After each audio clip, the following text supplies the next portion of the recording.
अगर अमेरिका और वेनेजुएला के बीच वाकई युद्ध छिड़ जाता है तो यह सवाल सिर्फ लैटिन अमेरिका तक सीमित नहीं रहेगा। यह सवाल सीधे भारत की अर्थव्यवस्था, भारत की ऊर्जा सुरक्षा, भारत की विदेश नीति और आम भारतीय की जेब से जुड़ जाएगा।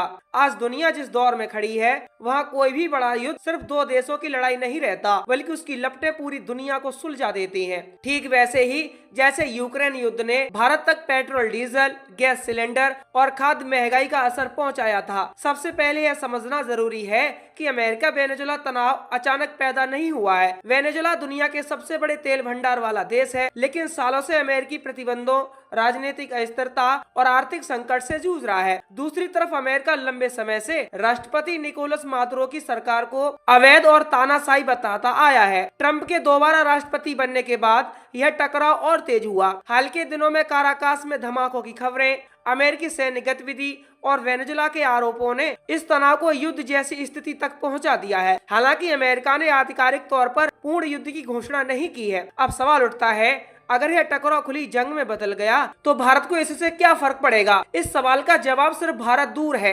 कहकर नहीं दिया जा सकता, क्योंकि आज की वैश्विक व्यवस्था में दूरी मायने नहीं रखते। सबसे पहला और सबसे बड़ा असर भारत पर तेल के जरिए पड़ेगा। भारत अपनी जरूरत का करीब 85% कच्चा तेल आयात करता है। भले ही आज भारत सीधे वेनेजुएला से बहुत कम तेल खरीदता हो, लेकिन वैश्विक तेल बाजार आपस में गहराई से जुड़ा हुआ है। अगर वेनेजुएला की सप्लाई बाधित होती है या अमेरिका नए प्रतिबंध लगाता है तो अंतर्राष्ट्रीय बाजार में तेल की कीमतें उछलेंगी। इसका सीधा मतलब है भारत में पेट्रोल, डीजल और एलपीजी महंगे होना। अब यहाँ एक और सवाल उठता है, क्या सिर्फ तेल महंगा होगा या और भी चीजें प्रभावित होगी? जवाब है बहुत कुछ। तेल महंगे होने का मतलब है ट्रांसपोर्टेशन महंगा होगा, ट्रक महंगे होंगे, रेल माल भाड़ा महंगा, हवाई ईंधन महंगा। इसका असर सब्जियों से लेकर मोबाइल फोन, कपड़े, दवाइयाँ और कंस्ट्रक्शन तक हर सेक्टर में पड़ता है। यानी अमेरिका वेनेजुएला युद्ध की कीमत भारत का आम उपभोक्ता चुकाता है। दूसरा बड़ा सवाल यह है कि क्या इससे भारत की अर्थव्यवस्था पर दबाव बढ़ेगा? विशेषज्ञों के मुताबिक हाँ। अगर तेल की कीमतें लंबे समय तक ऊंची रहती हैं, तो भारत का चालू खाता घाटा बढ़ सकता है, महंगाई बढ़ सकती है और रिजर्व बैंक को ब्याज दरों पर सख्ती करनी पड़ सकती है। इसका असर सीधे ईएमआई, लोन और निवेश पर पड़ेगा। जैसे बाजार में भी अस्थिरता देखने को मिल सकती है, क्योंकि विदेशी निवेशक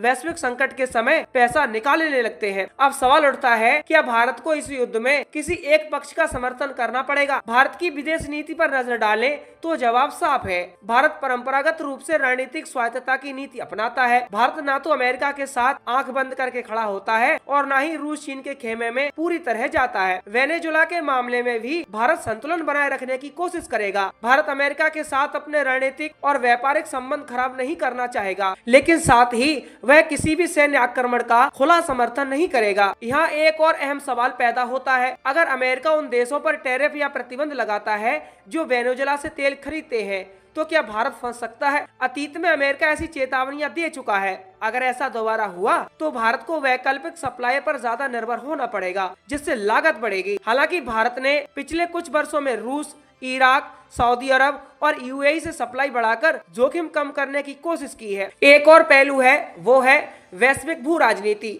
अगर अमेरिका और वेनेजुएला की लड़ाई में रूस और चीन खुलकर वेनेजुएला के साथ आते हैं, तो दुनिया फिर से ब्लॉक पॉलिटिक्स की तरफ जा सकती है। इसका असर भारत पर इसलिए पड़ेगा क्योंकि भारत पहले ही यूक्रेन युद्ध के कारण पश्चिमी देशों और रूस के बीच संतुलन साधने की कठिन स्थिति में है। एक और बड़े संघर्ष से भारत की कूटनीतिक चुनौतियां बढ़ेंगी।